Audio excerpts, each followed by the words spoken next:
Hello friends, welcome back to Rehmat Tiny Show. As you can see, I'm standing in a beautiful garden because my topic is a basic structure of a leaf. So every leaf have a same structure, whether its size and shape is different, but the structure of a leaf is same. So let's start. So here's a leaf, and the boundary of the leaf is called the leaf blade, and the line in the middle of the leaf is called the main vein, and the lines in the side of the main vein are called side veins.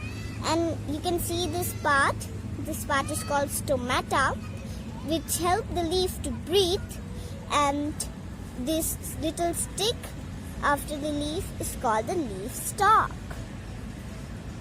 So I told you all about the leaf, and this was my today's video. If you like my video, please like, subscribe and share. Bye. See you soon in the next video.